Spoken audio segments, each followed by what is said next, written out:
Salve a tutti! Per la sezione riparazioni del canale, oggi andremo a riparare questa smerigliatrice, che in pratica mi è stata portata qui in laboratorio e il problema è che non funziona, ovviamente.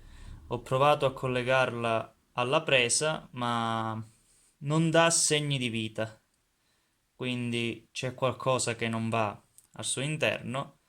eh, Adesso ci tocca smontarla e cercare di capire che cosa c'è che non va.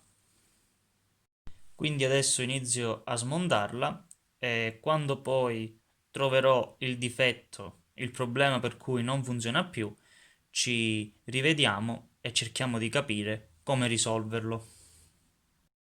Ho smantellato totalmente la smerigliatrice e forse finalmente sono riuscito a capire qual è il problema.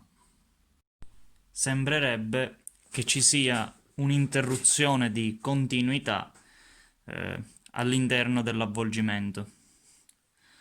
Quindi vi faccio vedere. Andando a collegare a un capo dell'avvolgimento il positivo di un'alimentazione a 12 volt, vedete? Quindi qui abbiamo 12 volt. Con un puntale adesso vado su un altro capo dell'avvolgimento, mentre il puntale nero è alla massa dell'alimentazione. Quindi se io vado sul connettore delle spazzole, vedete? Qui riporta una tensione molto più bassa di 12 volt. Ora, se invece vado sull'altro capo dell'avvolgimento, su questa spazzola qui, su questo connettore della spazzola porta giustamente 12 volt, cosa che non succede su quest'altra metà dell'avvolgimento.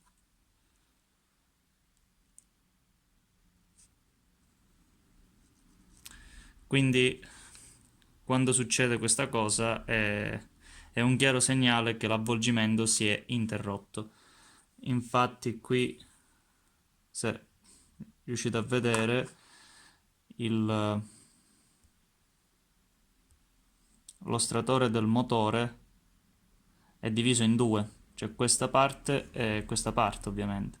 Quindi una parte funziona, mentre questa parte qui ha un'interruzione e, e non riesco a individuarla perché è troppo fitto ed è probabile pure che sia all'interno. Eh, io vi consiglio di usare sempre questo metodo quando cercate la continuità, soprattutto negli elettrodomestici, perché di solito la continuità di un multimetro non è molto affidabile in questi casi, a causa di parti ossidate e quant'altro. Mentre utilizzando questo metodo di il metodo della tensione è qualcosa di molto più affidabile in questi casi. Ora, per riuscire a riparare questo guasto, in pratica bisognerebbe rifare tutto questo avvolgimento, quindi tagliarlo e poi andarlo a riavvolgere con un filo di rame di questo stesso spessore e nello stesso numero di giri. Ora, al di là della difficoltà pratica di farlo manualmente perché questi avvolgimenti sono fatti a macchina, ma non ho neanche il filo di rame dello giusto spessore è isolato.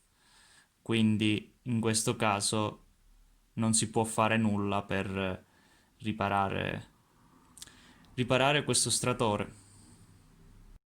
Inoltre il danno è perfettamente compatibile col problema, in quanto lo smerigliatore non si accendeva proprio, quindi è ovvio che non passasse corrente perché c'era proprio un'interruzione sull'avvolgimento.